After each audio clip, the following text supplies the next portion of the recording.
semifinals round. I would not have believed you if you told me a year ago I'd be here right now, so it's something awesome. But the particular people I'd like to thank is our coaching staff, both the paid and not paid coaching staff that we have at NAU. That includes Tony, Zach, Caitlin, and Zoe, but more importantly Tracy, who I should will won't forget about, and hopefully your back's not hurting from last year, the amount she carried me. But outside of that, I'd really like to thank my parents for the huge amount of emotional support they've been able to give for me for just doing this activity. In the 4 years I've been doing debate, they've seen one video of me debating, and it's a very weird concept of just going all these different places and never having an idea of what's actually happening. So that's been something really awesome to be able to help me with. But really, I'd like to just thank NAU as a school, not only just for hosting this tournament, but the amazing teachers I've had over the years here. This includes Joel Olson, who I've only had the honor to meet 3 times before he passed, but at the exact same time, he left such a profound impact on the way I view the world and the way I just look at personal politics towards others. And also Gita Chowdhury for her recent passing.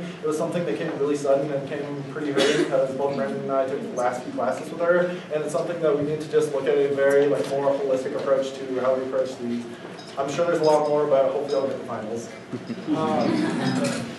First, I'd like to start by thanking my support system, my mom, my dad, my step-parents, and my sisters.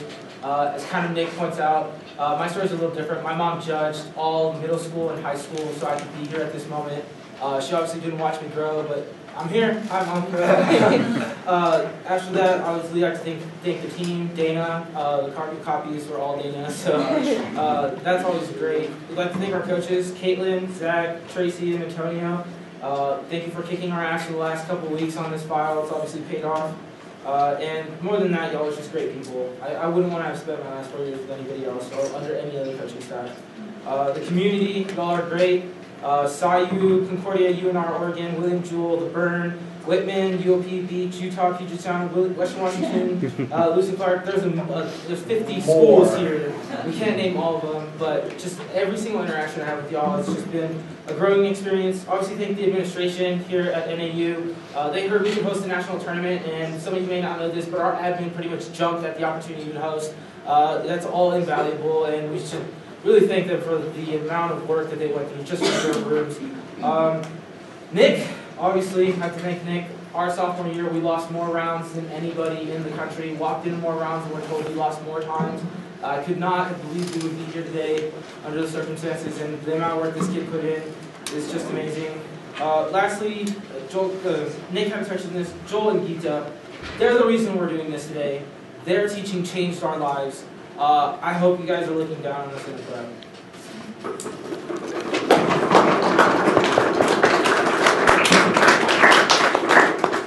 Oh wait, and did I say Kendra? Kendra. Yeah, I might have done this twice. Kendra has been amazing the last 2 weeks. She's put up with my shit, both crying, screaming, yelling, and it's just been like my spine in this moment. I don't know what I would do without somebody to hold me while I've been crying doing this like last week.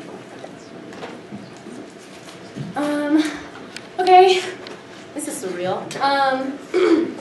So I guess the first thank you, obviously, goes to my family for being the most incredible support structure I could ever imagine.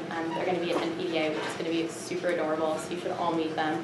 I want to thank specifically the team, Lewis and Clark. You guys are so much of an inspiration to me, and a family. I really mean that when I look back in college, you guys are my family. And specifically Maya Gold, who was my partner and put up with me for so many years, and was just the coolest person I've ever met. And the administration at Lewis and Clark for providing us with the funds and the resources and everything that we needed in order to get here is phenomenal. I want to thank Paige of the Whitman program, Western, UPS, and Oregon for the argument and the incredible bravery that you showed in reading the Whitman tournament that inspired Emily and I to want to contribute to the discussion, which I think will probably become more clear, maybe, or maybe I just blew it, whatever.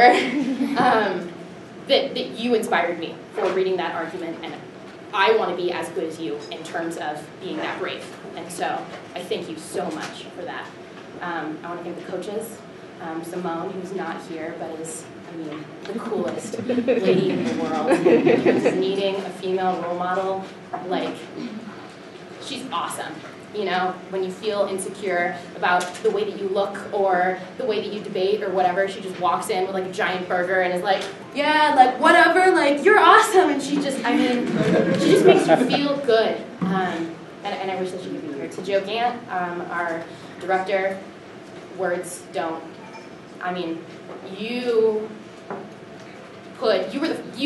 had confidence in me for the first time as a debater, and that means a lot to me. And to Adam and Pro,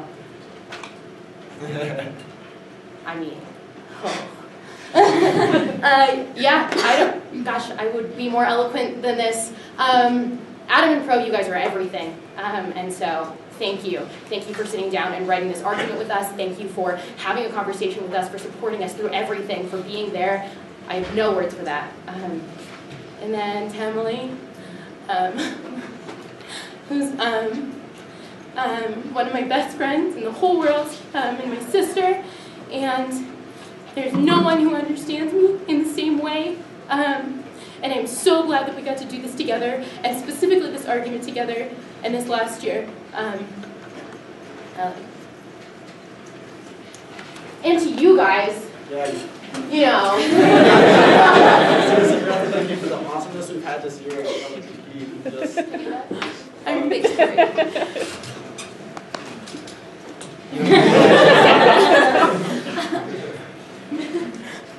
So I'm going to try to like keep it together. I guess I didn't even think about saying thank yous before this. So thanks to my family, my sister, my mom, and my dad. I've been doing debate for a long time, and they've been dealing with it for a long time, and they've always supported me, so that means a lot. Thank you to Lewis and Clark in about a million ways. Thank you to the administration of Lewis and Clark. Thank you to all of the different DOFs we've had. Every DOF from like Bjorn at the very beginning believed in me, and that meant a lot. I really wanted to quit multiple times, and my directors never let me. Thank you to our team. Just about the most supportive team ever and an inspirational team. We have so many women, like so many young women, but not even that, like our team is just, it's really wonderful. McKay did a really good job explaining that we're just like a family. Like I honestly love every single member of our team so much, and it's so great to know that after I graduate, like it has so much hope, and like, I don't know, it's just, I know, like I'm not sad leaving Lewis and Clark because I know like we'll continue to have a really bright future. To our coaches, I guess, well, first to Joe Gant, who like makes everything possible. Going from massive instability to having Joe Gant just pretty much reversed everything. Thank you to Simone, who couldn't be here, but I mean, my sophomore year, we didn't really have any other like girls on our team, and she was like my best friend on the team, and that was really helpful. To Adam and Joe Pro. Like, Joe Pro's been with me pretty much my whole career, and like they've both, Adam has believed in me maybe more than anyone ever has. Both of them have just been so important, supportive, happy, like just friends, like just friends. Thank you to the people that were in our prep room before this or that have been supporting us in this tournament. Thank you to Connor or Gerald Saban for all of your help. Thank you to previous partners. Thank you to Joe Hyken. I don't think Joe Hyken is in here right now, but I love Joe Hyken so much, and I would never be here without him, ever, ever, ever, and I'm kind of bummed I never got to have this experience with him, but yeah, thanks. Thank you, Corey. Thank you for believing in me. Thank you for everything. I can't even put into words what you mean to me. And the amount that you believe in me and listen to me and like make every day better. Thank you to the community for being supportive. Like, debate has been my life for 8 years, and I appreciate every single one of you for everything that you add, and thank you for listening to this. It's really long, I'm sorry. Thank you to NAU, really excited about this debate. Thank you for having us say thank yous, because we probably would have totally forgotten about it. Thank you to McKay. I really should have had more eloquent things to say. It's amazing what debating with, like, I've explained this to her before, like, I literally view you as a sister. Like, I think we've experienced everything together, like, we room together, we feel together, we argue together, like, You have made debate so much more than an activity this year. Yeah, it's breached into like every other part of my life. And I love you so much and I appreciate you so much. And I would definitely never be here without you, and I'm so glad I get to experience this with you. So if there's anyone I forgot, I thank you also.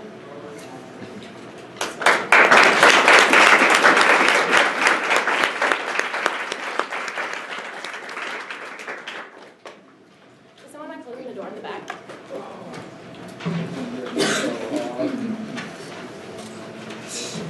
No? Okay. There. Thanks.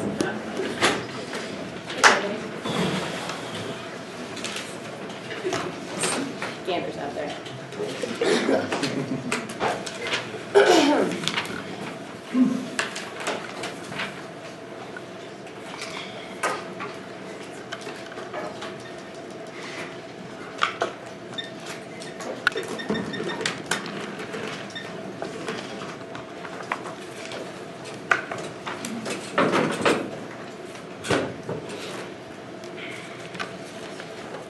I know I just have papers on me. You were really caught up.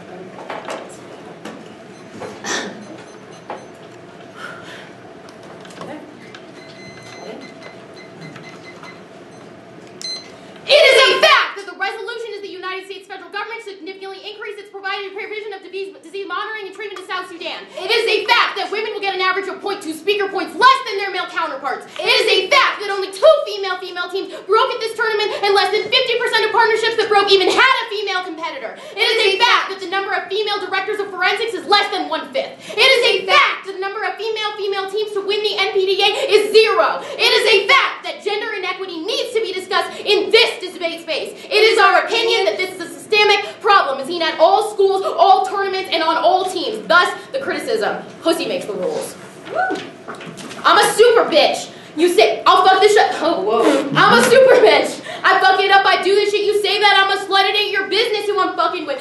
A dude can fuck 3 bitches and they'd say that he's a man, but I get it. And with twins, she's a whore. That's what they saying. It's time to take the word back. Slut is now a compliment. A sexy ass female who running shit and confident. Lyrically, don't fuck with me. The greatest in the world. Living on my pussy. All my ladies, let me hear you. I'm a CEO, dream girl, drug dealer. Real just like my titties, you could even cop a fila. Finger looking good. Treat my pussy like a meal. Talk about my tit size. I need to see your dick size. Show me what you're working with. I better win a big prize. Our advocacy is a 7-minute performance, a sum of stories, statistics, and song. The 7-minute plan text called the PMC. Yo, that's too nasty, and why your mouth so vulgar? Why you gotta sing all those nasty records and all of that? But I've been representing the ladies, and we got something to say. We've been quiet too long, lady-like, very patient. Except point B is a solvency. The first argument, in 1992, Dr. Dre released Bitches Ain't Shit, reducing women to hoes and tricks. The second argument, the history of hip-hop is essentially male-dominated. At every turn, it excluded the female voice, not only by actively excluding women from the space, but by controlling the space and making it hostile to the female voice. The genre got its start from the degradation of the female body. Women were seen as objects and sex symbols. In the 1990s, women began the hip-hop feminist movement designed to investigate the intersection of race, culture, class, and sex. Hip-hop has been transformed into a space to defy these sexist norms and reclaim a culture that has historically been oppressive. The second argument is music is used historically as an avenue for liberation and change. Look to the 1960s. Woodstock was used to push against a militaristic movement. And in Libya, the rappers and the rebels in Libya are using rap music to try and advocate for their cause. And in New Orleans, early jazz took contemporary white music and they transformed it for their purposes. The debate space similarly mirrors the hip-hop experience, thus confronting gender and sexism in this space using hip-hop is uniquely key. The little A's that we have designated speech times. I get to talk for 7 minutes and you don't get to interrupt me. You have to listen to what I have to say because you have to respond, and the judges have to listen to what I have to say because you have to make an RFD in a couple of minutes. Because this is uniquely key that it's important that you engage with this, not just ignore it like you would in a forum. That additionally, the fact that you are confronting the other side is uniquely key because we get to explore this argument. We get to see how it plays within the debate round that hip-hop feminism is able to solve. The fact that I can use vulgarities, that I can occupy this space in the exact same way that a man can. You talk about your dick, I will tell you about my pussy. It's an indication of why we can create equality through this movement. Additionally, Spelman College had a hip-hop feminist movement, and when Nelly came, they said, you better sit down with us and you tell us about the rhetoric that you use, and Nelly said, no thanks, I won't show up. We say that this argument creates a space where new arguments can come up, exploring their repression and the systems of oppression that they have faced is a unique way of solving it. Additionally, we say that national space is uniquely key, that this is not a regional tournament. The Townsend won CETA, no one knows who won the UTD, that this is the tournament of excellence, which means means when this argument wins here, it has credibility that in this national space uniquely excludes women. That when you look at the novice area, it is 55% women, 45% women. Women dominate novice. When they get into open, that number drastically decreases. When you get to the NPTE, that is strikingly small. It's an indication of why we have to win here. Thesis. I can't do nothing, girl, without somebody bugging. I used to think that it was me, but now I see it wasn't. They told me to change, they called me names, and so I pop when opinions are like assholes, and everybody's got one. How many rules am I to break before you understand that your double standards don't mean shit to me? Thesis. Women push through the hip-hop space in order to get their voices heard. At first, pioneers of hip-hop like Missy Elliott were accused of being vulgar for trying to get their voice heard in a male-dominated society. What was once inappropriate is now appreciated and has evolved into a movement. There are parallels to the debate space. We seek to rupture these norms. Boys, sit the fuck down, listen to the ladies speak. Impact page.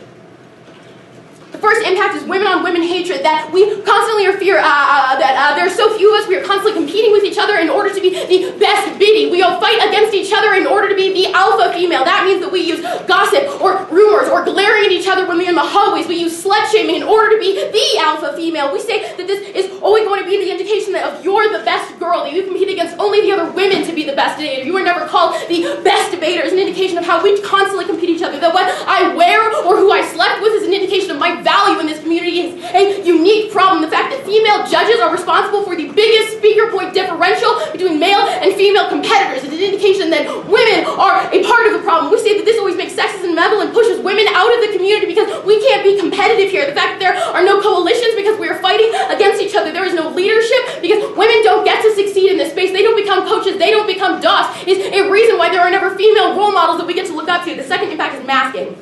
The current way that we address it creates a masking effect where we ignore our own actions or the systemic problems and focus on a specific program or a specific issue because that is easier than looking internally at the specific issues that we have been complicit in. This means that there will never be any solvency for the issue because the focus is misdirected. It means the problem uniquely gets always inevitably worse. The fact that there is no self-reflection because it is easier to talk about how Whitman made the mistake or another program made the mistake than thinking about the actions that we have done to screw over other people in this community. That means that we always create these scapegoats and push people out of this community. The next impact is a male savior, that controlling the narrative, countering sexism in debate has become trendy. That means that you get to read your fem ass, or you get to read or post on Facebook about how much feminism means to you, and you start controlling the space, and that is a uniquely damning problem. That is appropriation of female voices at the point that you get to define what my experience has been like in this community means that my voice never gets heard. You deny agency to women, that I have to wait for a man to talk about what my issues are, that a credible in the community gets to post something on Facebook and then it has value. When I say it, it doesn't mean a damn thing. That means that women are always pushed out of this space, that if I post something on Facebook about the experiences or sexual harassment that I've seen, the last comment tells me that I need to go read the literature. That is an indication of how women are always pushed out of this space because men try and dominate it. These are the impacts the Affirmative is able to solve.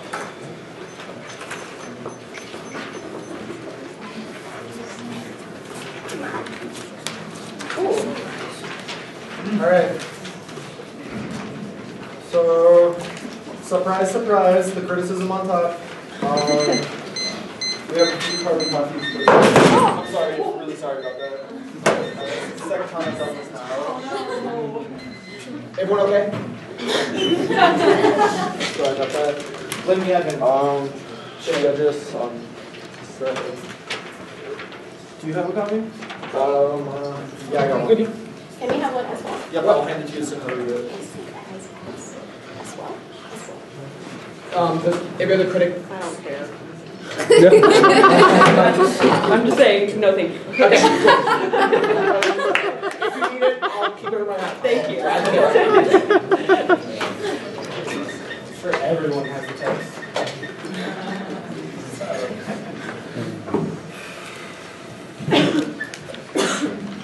Everybody good to go? Yes. Sounds great.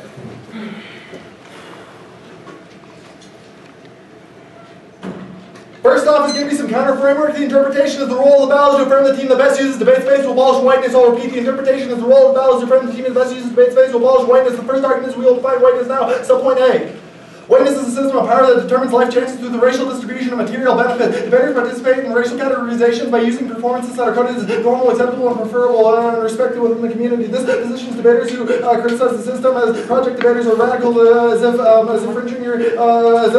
going against racism was a fringe belief within itself. The B argument is that whiteness relies on a politics of complacency and consent for the violence that it commits to uphold white benefits. The debate can teach students to use this space to abolish these systems and represent their communities in liberatory ways. The C argument is that liberatory methodologies provide people with the skills to be able to speak about their communities and resist interest convergence. Interest convergence are where benefits are supplied to those who are oppressed by white supremacy in order to maintain structures of white supremacy. The second argument is going to be we are all privileged to be debating here, meaning that representational impact should be evaluated first. The A is that all debate is representational. You cannot garner any impacts without the performance of rhetoric used to gain advantage impact claims, meaning that the methodologies we choose to perform should be evaluated before the advantages we claim to solve for. The B argument is that the theoretical basis for our arguments situate our performances in relation to power and rely on those structures for legitimacy. This can be evidenced in the practice of debaters believing that they need to situate their identities at the doors. If there's a space for the personal beyond the political, meaning that if because the racism is a separate category from persons of color, identity and the expectations that they leave it at the door is a form of violence, so I'm sure they'll agree with this one. The third is going to be the state-based view to perform. Actually, I don't need this one. The thesis.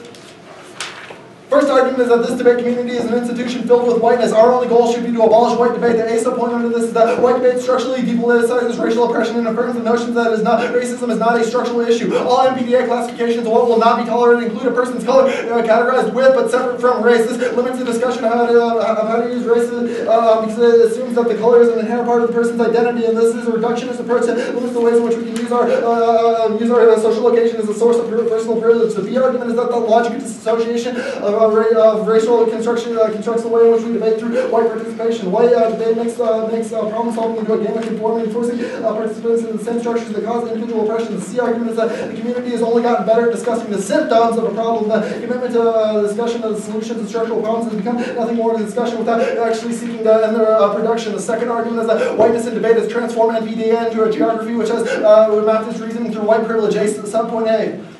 This geography gives materiality to whiteness and patriarchy within our community. The lack of participation of persons of color and women in particular has produced a map that has shown that debate space is an unsafe place for these types of views. This can be seen in the ways that the last 14 NPTE champions have been only 3 of them have been persons of color and one of them was a white woman. And these results have been seen as normal within our community and unquestioned the reasons why they became successful in the first place. The third argument is that we have an ethical obligation to abolish whiteness in debate. The A subpoint is that participation in the NPTE is a specific privilege in itself. The entire process from the point system, judging preferences, and the tournament selection are all framed to be able to produce a type of white performance, meaning that the NPTE is the best location to be able to advocate for agitation and change. The B argument is the most central question within the round. If the methodologies we use to compete affirm systems of whiteness, can our debate practice provide a liberatory or radical praxis? The links.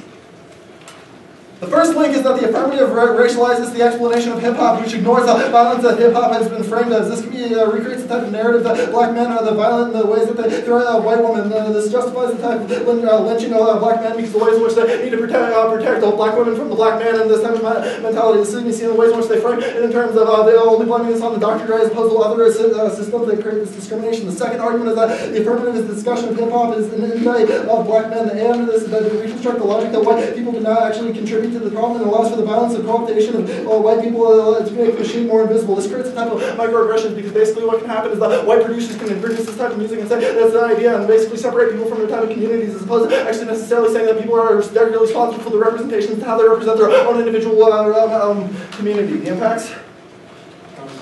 Okay, wait, sorry, I didn't see the third. The third is going to be that the focus on women and reinforces the idea of a white gender binary. This is going to be seen in the way that they don't talk about being labeled as feminine and makes them more, what's the other? Like, they don't talk about being labeled as feminine being called, they say that it's women. They say it's being labeled, they say it's not being labeled as feminine, it's the problem is being labeled as a woman, but this is not ignores the ways in which masculinity and other things like that creates a type of hierarchy of when we can create oppression because the ways in which feminized bodies to be dominated for these types of ideas. The impacts?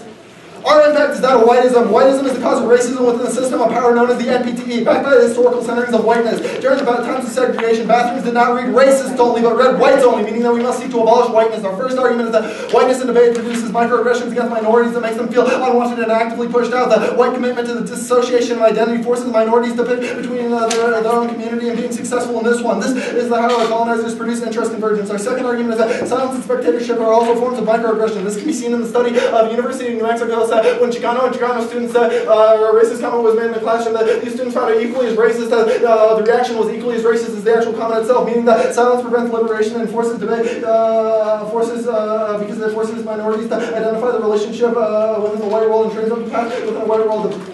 So the alternative? Vote NAURS to endorse the performance of abolition of whiteness in parliamentary debate. Vote NAURS to endorse the performance of abolition of whiteness in parliamentary debate. Thanks. Copy. Solvency?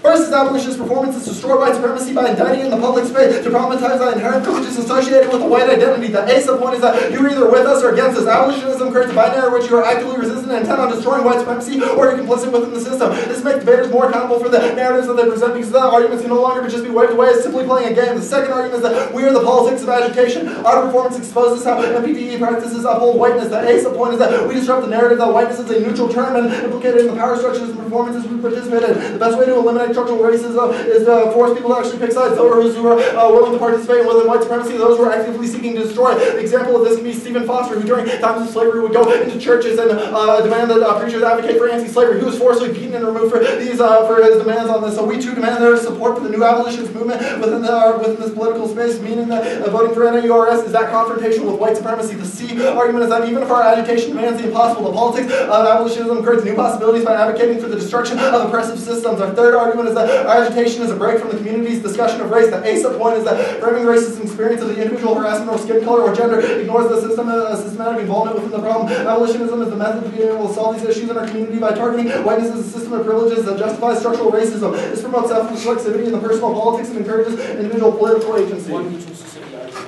Permutation means that they sever the way in which they represent. Permutation would mean that they're going to sever the way, or mutual exclusivity, any permutation would sever the ways in which they represent hip-hop because the ways in which they are taking a white stance from their own location within this, but more importantly that they, okay, so on case specifically, the first argument when they said that there's never been any champions at the NPTE who have been a female team, that's just not true. If you look at Christine Clancy and Audrey Minko, this is an example that has happened. Yes, it is. It's not something that's impossible, never happened. This is why it's going to be happening. So if you drop down to where they said male savior, like this is the very bottom.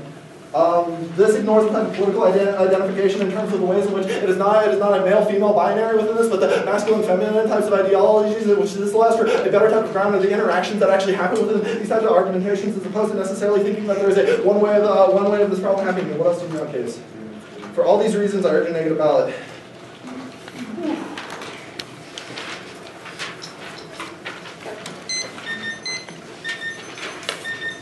Case debate on top. Framework debate. You talked about the stuff on their sheet. Mm-hmm. Okay, cool. Sorry. So our case, their framework, I'll put these arguments, I'll put them on the list, just kidding. So link debate next.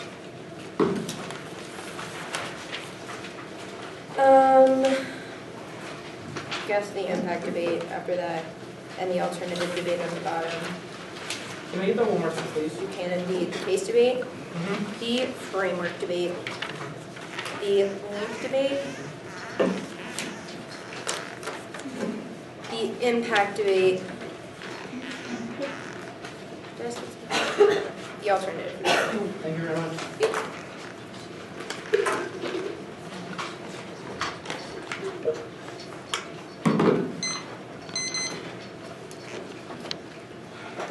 Top of case page, they make the argument that there have been women in final rounds at the NPTE. First of all, our argument is about the NPTE, but second of all, extend all the arguments where we talk about how women are uniquely oppressed in this debate space. Extend the argument that women get 2 speaker points lower every round, but then also the number of females in higher level debates drastically decreases once you get out of the novice division. But all of the arguments that McKay gives you, there are a bunch of them. Extend them all here. They're not contradicting any of these arguments.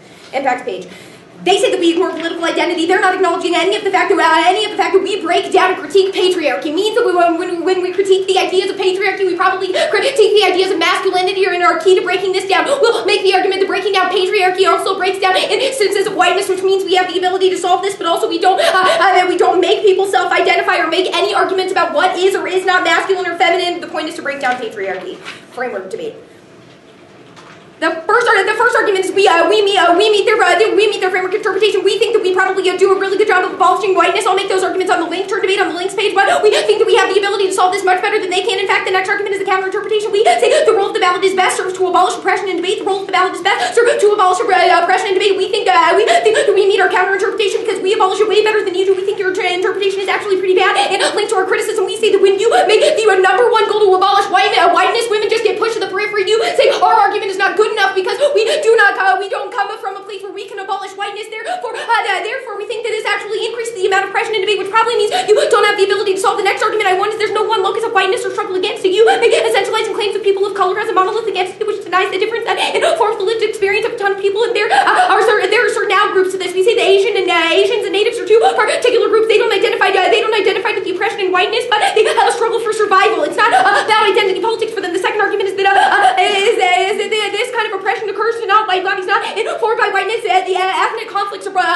proves the fact that there's still oppression that happens in ethnic groups probably means that whiteness is not the underlying factor. The third argument is while every black body lives in a black experience, not all bodies that live a black experience are black. This informs our discussion of whiteness. There are some bodies that can be white that do not benefit from the wages of whiteness. There are two examples that we're going to articulate. The first argument is the queer body. The queer individual is one that's subject to oppression and overkill based on individual systems of difference that can actually never be identified just by looking at someone. You will say the race makes more difference than the size of someone's nose. But what happens when people have some kind of like heteronormative complication that doesn't identify as whiteness, which means the YAF is the only thing to resolve this because it breaks down to forms of hierarchy, but also breaks down forms of patriarchy. The second example that we'll highlight is the rural poor. We tell you that white individuals that are impoverished and living in impoverished conditions are subject to the same kind of social exclusions and oppression. You will say whiteness would cause this, and whiteness is uniquely problematic, but then we say that this is actually problematic framing. People are framed as white trash in the status quo. People who are thought a bit less than white that you don't have the ability to ever be able to solve that for. Thanks,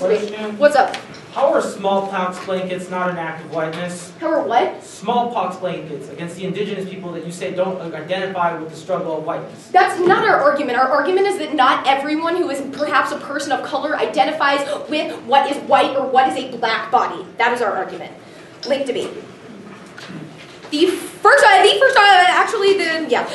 I wanted is an answer to the first link argument. They say that we racialize hip hop. The first argument is we just make the argument that hip hop originally was violent and patriarchal, not that any type of blackness was patriarchal. The second argument is that hip hop is an alternative to violence, which means that we're solving that rather than having violence in the status quo. People have expressed themselves non-violently through hip hop, which is probably a good argument. Also, our arguments are all about why hip hop is a good thing. Probably means that even if you're winning argument that hip hop is uniquely black or we classify it as such, we say that hip hop is a good avenue for social change. Also, we demonize hip hop, not black males in any situation. Also, the next argument is hip hop is more and more now that it's like not black now. It's more than that. It's about movements and expressing oneself. The next argument is why we just highlight Dr. Dre as an example, not say that this is a problem with some kind of racialness. We also say that there's no link. We're not demonizing anyone. We're saying that a particular thing is messed up. We also make the argument that hip hop is a transformative relationship. It goes beyond social location. I'll look to a couple examples. First of all, is that it was used in the Latin American resistance movement. But the second argument is that the female artist MIA was able to use hip hop, which means that these are mechanized protests in a way beyond social geography, which means that it's bigger than any of your criticism. But the second argument is that hip hop is just rhythmic articulation poetry, which means that poetry. This is a poetic description of the world around us. It just happens to be. We're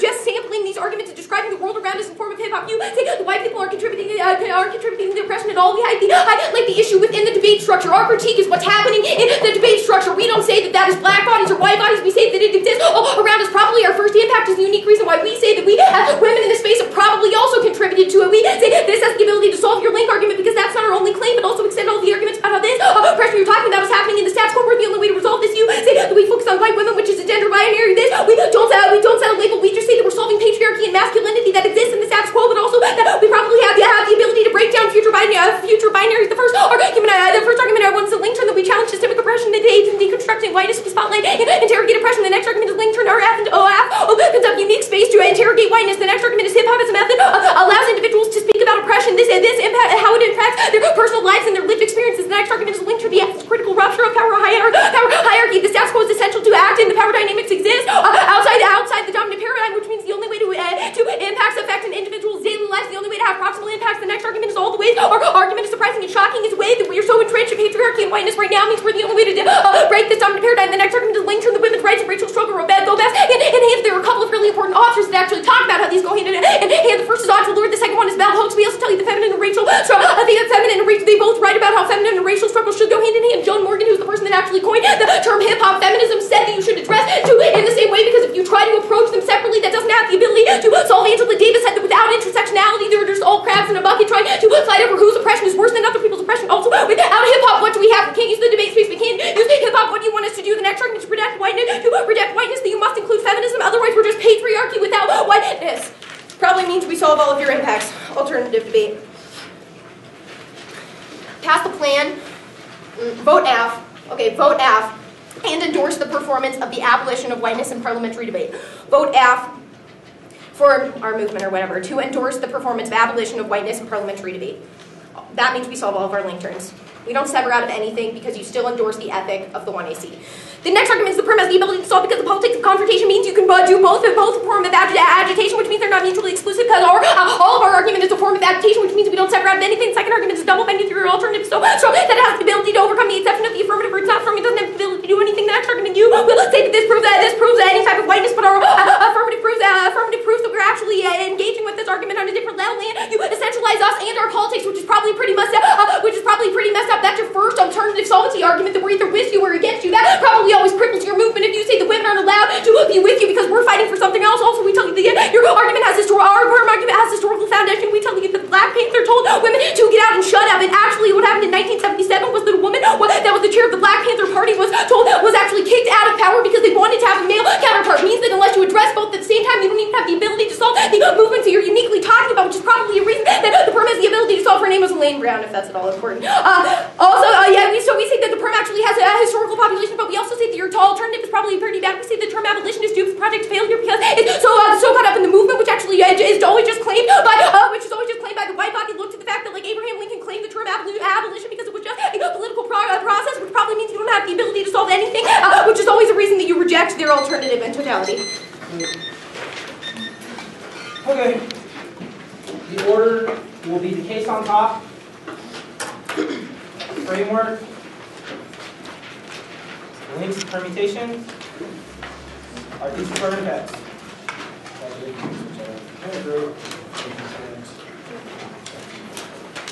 I've got your criticism flow some on same pages, so if you just type and you'll switch your tags. No, same order over there.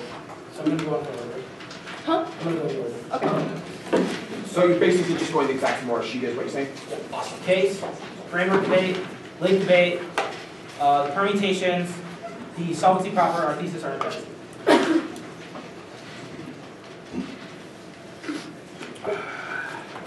Just my side. Yeah. This is going to be a stand up. Everybody ready? The affirmative problematic rhetoric of the hip-hop is the reason why they lose this round. You don't discuss Macklemore, Eminem, or any of the other white rappers that have co-opted the hip-hop movement and ultimately robbed it of its liberatory agency. You say hip-hop is nothing more than poetry. Bullshit. Hip-hop is a form of politics that was originated within black communities and co-opted by what's your failure to discuss. This is ultimately the reason why you lose this debate round, because you represent whiteness in the world where you don't automatically talk about these things within your method. You can see that methods come first on your case, but you say that you're talking about women with the NPTE and that women get large speaker points. We cannot contest. The truth in these things is the argument is going to be that you never saw back for these movements in the world where you don't address whiteness, look at second wave feminism, and the Hooks analysis that you use. The reason why Bell Hooks doesn't identify herself as a feminist and a womanist is because the logic of whiteness pushed her out and said that white women didn't allow her to speak, which means that it ultimately interrogating whiteness is the internal link to solving that for all the movements. Look at Katie Stanton and the first people who advocated for women's rights were abolitionists before they ever advocated for women's rights. With these abolitionists is an internal link to solving for all the impacts.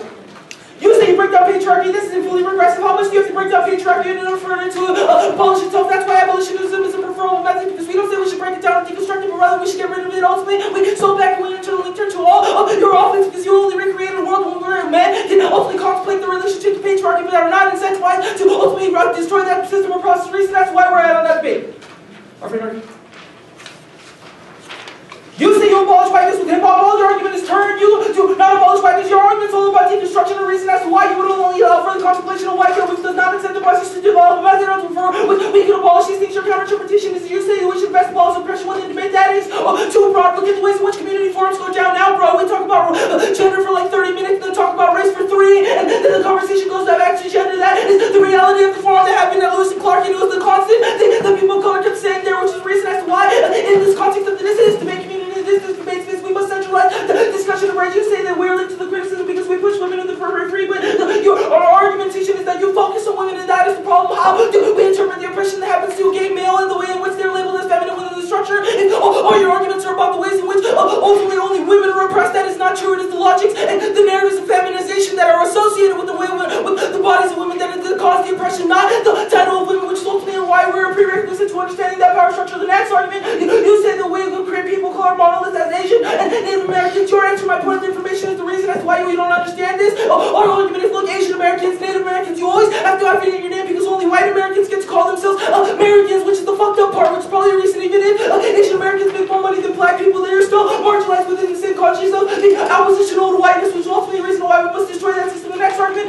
says that this oppression informs whiteness, and ultimately the violence within ethnic groups, and the violence that happens within ethnic groups is only because those ethnic groups want to claim a form of white aesthetic in order to advance themselves in a world where we destroy the system of whiteness. There is no reason or motive to fight for the aesthetics which means we solve that for fighting the next group. Our argument is that the next argument is that you say that there are some bodies that do not get to label themselves as white, like the queer body, but if you look at the numbers, there are 2 gay males. It's the #1 money-making institute, money-making partnership within the context of the United States federal government, which is the reason as to why, even if you're queer, you still get certain advantages that people of color don't, which is the reason as to why we must interrogate the logic of whiteness. First, you say that there are poor white people, but poor white people do not get marginalized as much as black people or people of color within the justice system. That is the cross-class lines. If you were a poor white, you were at least guaranteed that you will not be at the bottom of the voter poll, even if you are somewhere near the bottom, which is the reason as to why we must destroy that system in order for poor whites to align themselves with poor blacks who are probably more economically franchised in the same way. The next argument is you say you have a problem with their framing. Your framing is bad. You shouldn't talk about women. We should be talking about the interactions of the terms feminine, masculine, how that gets associated to bodies, and what that does to all bodies, not just women's bodies. Please.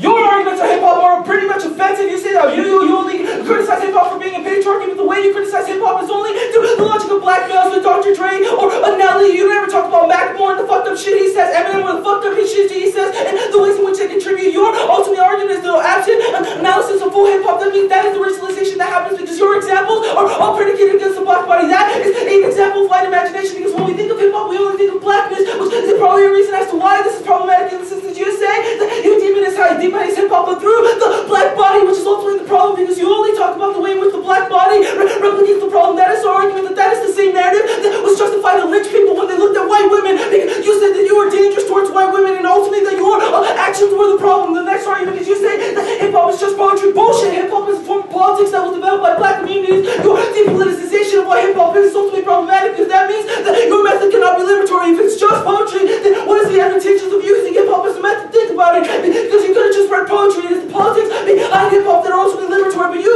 can see that that is not the case as per the affirmative, which is reason to whether the negatives to turn to this argument. The next argument is that you say that this oppression already happens in the status quo, and that you break down future violence by solving patriarchy. There is not a war next to how solving patriarchy and coalition building has ever solved back from whiteness. Our argument is going to be you look at the Gary Indiana movement, where literally white people and black people were against air pollution, but the moment that air pollution was not in the white community, they stopped protesting with black people, which means that black people were the only ones who felt those kinds of effects. Our argument is that is the same thing you do here. You say you solve back for gender, and by extension you would solve back for race, but it's actually race that fractures more movements than gender does. It is the central of this question. That is our argument that whiteness is performed by centering itself within the discussion, which means ultimately we have to attack that pillar first. The next argument you say is that hip-hop is a method. I think I already answered this. The next argument you say, you rupture hierarchies. Look, our hierarchy of whether you're with us or against us is good. Would you allow white supremacists into your movement, or should we not force people to identify beforehand? Yes, we should. Look at how CIA infiltrated the Black Panthers because people said we were fucking down, and they ultimately ended up doing fucked up shit that allowed for Black Panthers to end up behind jail cells, which ultimately reasons that's why we must push this dichotomy at first. The next argument is that you're still entrenched within a form and patriarchy. Look at women's rights development. It's system of a woman is not a feminist for the ways in which whiteness ultimately constructed itself within the feminist movement, which means it's a required question as per your example. The next argument is that you say feminism and race should go hand in hand, but your discussion of race is ultimately problematic. There's reason as to why we must stand in that discussion, because you, within your rhetoric, prove that when we discuss race is that abstract. You're talking about the black body, but when we discuss gender, it should become a prerequisite. Anything else? No, great. So, oh, extend that you create the gender binary. The term woman is problematic. We should be talking about feminism. This becomes important on permutation. First argument on the permutation is the use effort from the affirmative argument. It's going to be that this is necessarily bad. It's the form of logic of one guy coalition that says that when we find a better idea, we're justified in divorcing ourselves from the representation that we've already presented in order to solve that. Also, this is not a time for accountability, which means that you sever any productive parts of politics of agitation, which is ultimately the most important part. We must be accountable, but if you sever your representation, that means you're not accountable. The next argument is that you say that the app would prove that the app is that you engage on a different level, and that we're in a double line, we solve everything or nothing. That is illogical fallacy. If this is necessarily true, then the negative solves all the problems of the affirmative, and the permutation is nothing more than an opportunity cost to the problem of the next argument. And you say the Black Panthers push out women within their movements. Look, my argument is that continues to perpetuate itself, but you don't solve back because they perpetuated it. They kicked out people within viewed as feminine, gay males, or transgender people. That means ultimately you would not solve back by just isolating the discussion on women. We must discuss the ways in which the Black Panthers constructed femininity, which will be a prerequisite to understanding the kick out you talk about. The next argument is that the alternative is ultimately power for failure. You concede our third solvency argument, which is ultimately devastating, that we create new possibilities by advocating for the abolition of whiteness. Ultimately, it is white imagination that says we will fail. You continue to prop up with these systems and fucking label black people as the only problem, which is the reason that's why you lose this debate. Woo. So, I'm going to change up this order. I'm going to put the alternative debate on top. The alternative permutation debate on top. Then I'm going to go to our links. And then I'm going to our framework. And then case in order. So that's what Brandon did, but in reverse. So that's the permutation solvency, the link debate, our framework, and then case on top. Or sorry, case on the bottom. I'm going to put an overview on top. If you would flow that, that would be more than wonderful.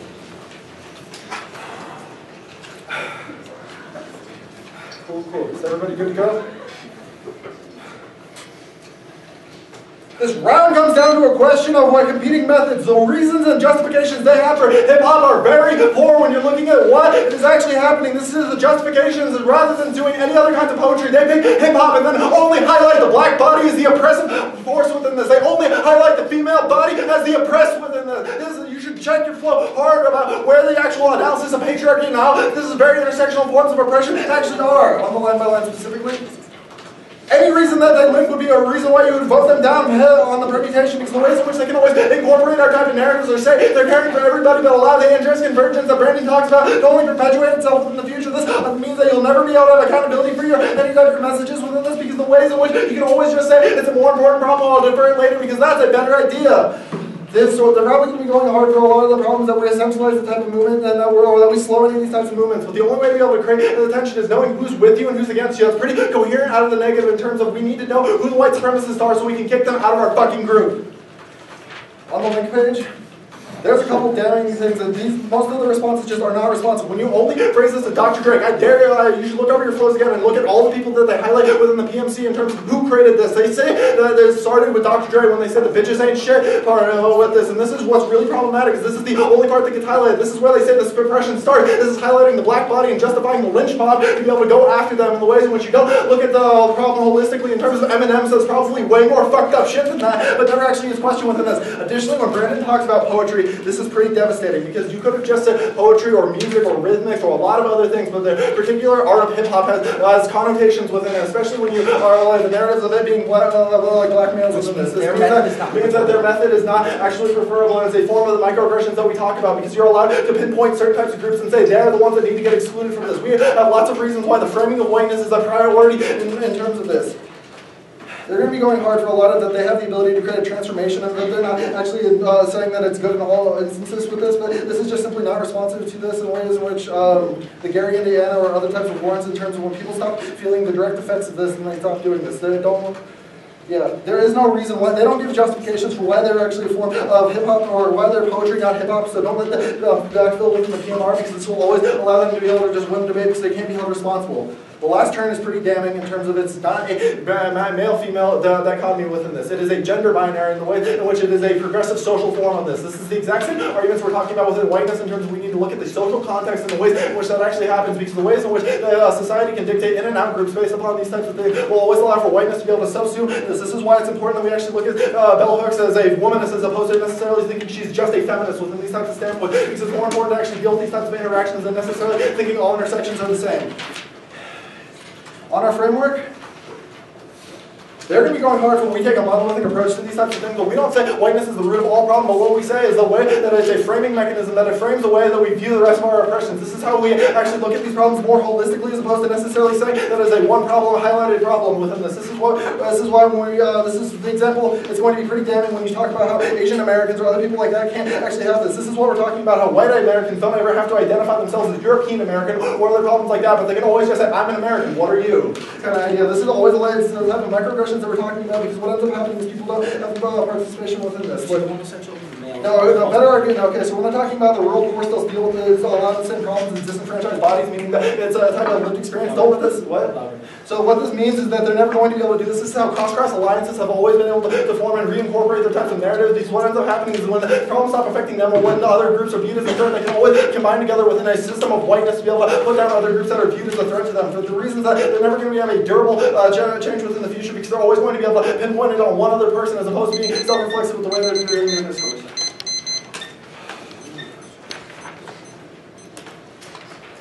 The order, an overview, the alternative, the impacts page of the affirmative, the links and impacts of the negative. Thanks. Can we get that one more time, please? An overview, the alternative page, the impacts page of the affirmative, the links and impacts page of the negative. Thank you very much. So for me, you're going K, back to K. I have them float on separate pages. Okay, but yeah. yes, okay, Yes. I'm just making sure. Yeah.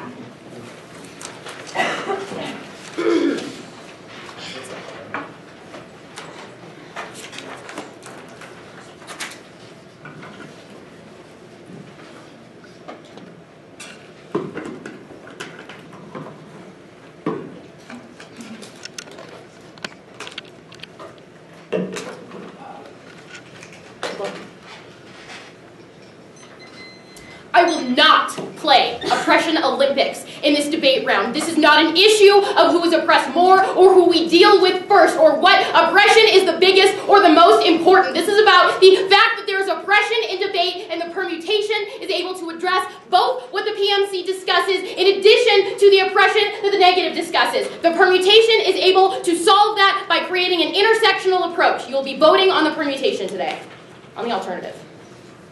I want you to look specifically to the permutation text, that we can vote aft and endorse the performance of abolition of whiteness in parliamentary debate. What does that do? That both embraces the rhetoric of the affirmative, the fact that hip-hop is able to address these kinds of issues while also embracing the issues of whiteness, that is able to accomplish both of these things. The only arguments that they give you as to why this doesn't work is because it's not accountable for the rhetoric of the affirmative. I tell you that we will be held accountable for the rhetoric of the affirmative, and we believe that we're able to avoid all of the offensive arguments that discuss this. I will get to that later. The only other argument is that it severs out of the politics of agitation. I tell you this is a unique argument that we create the politics of agitation, in that this argument uniquely agitates. That is the argument that Emily gives, that we read this yesterday and I was told it doesn't have a place in the debate space. I tell you that is probably exactly what the politics of agitation is. That means that as long as we can answer back the offensive arguments, you will be voting for the permutation. The first argument I want you to extend across from the solvency is the third argument, that the act proves that engagement and centralized, the with or against means that women are always uniquely excluded. The next argument I want you to extend across to the fourth one, the Black Panthers told a woman to leave because she didn't exist in that space. That Elaine Brown is kicked out of a leadership position within the Black Panthers because she is a woman, or she identifies with a feminine body, is probably a reason why you... Any explanation that being a woman is to identify with a feminine principle, a feminine anything, even though it might be kind of obvious, is new. Their whole rhetoric has always been that this oppresses women, not people characterized as feminine. So I have a couple of responses. One is that is the exact rhetoric that we've been using, interchanging between women, but the entire rhetoric that I use through the 1AC is the feminine body, the feminine voice. That is the thesis page, specifically where I tell you the feminine voice is excluded from this. I would say that that is the exact rhetoric that we have been using throughout the debate argument, but I will get to your argument later with regards to the division of woman versus man. Fine? It's not even the argument you're extending, and what you're like. That's also, yeah. Anyways. Cool. That gives us unique arguments as to why intersectionality is the way to approach this. I'm going to go to the impacts page. There is no claim that the alternative is able to solve any of the 1AC. There isn't. So when I tell you that we get 0.2 speaker points less every time we walk into the room, when I tell you that sexual assault is rampant when you go to a party, when I tell you that we are uniquely oppressed as women, that is probably a big damn disadvantage to the alternative. You choose not to even focus on this debate, and I think that that's humiliating and embarrassing for the community. I think that's probably a disadvantage to the alternative, which is why the permutation addresses both the plan, in addition to the issues of links in the impacts page.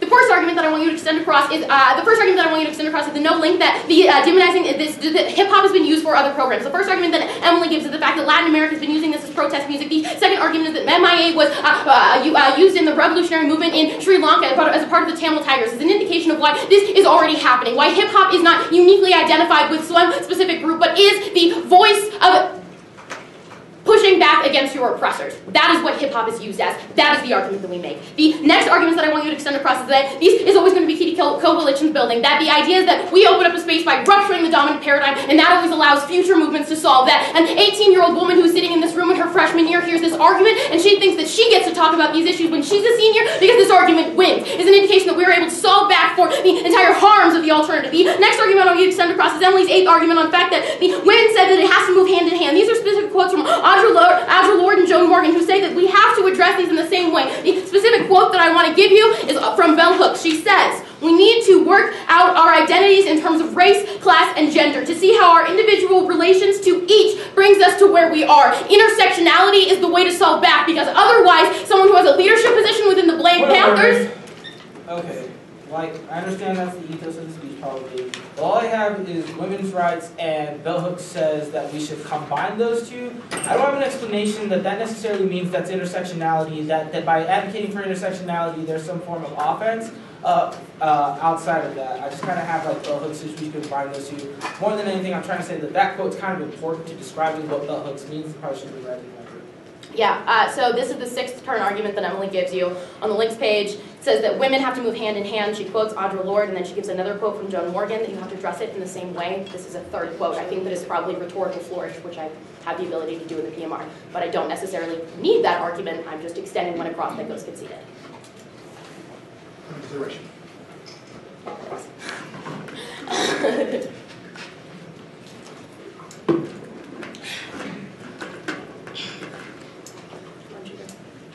Oh my God, whatever. The next argument that I want to extend across is the one that Emily makes out after that.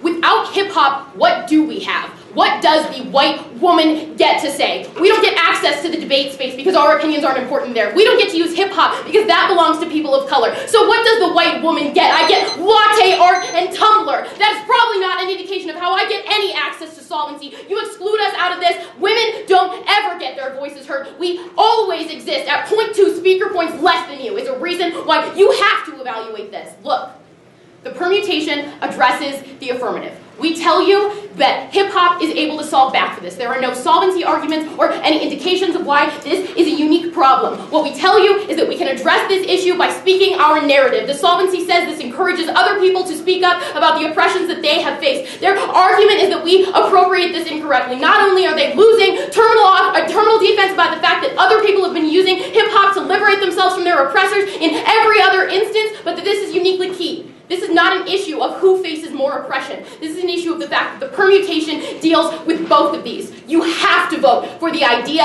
that women deserve to be liberated from their oppressors in addition to the issue of whiteness.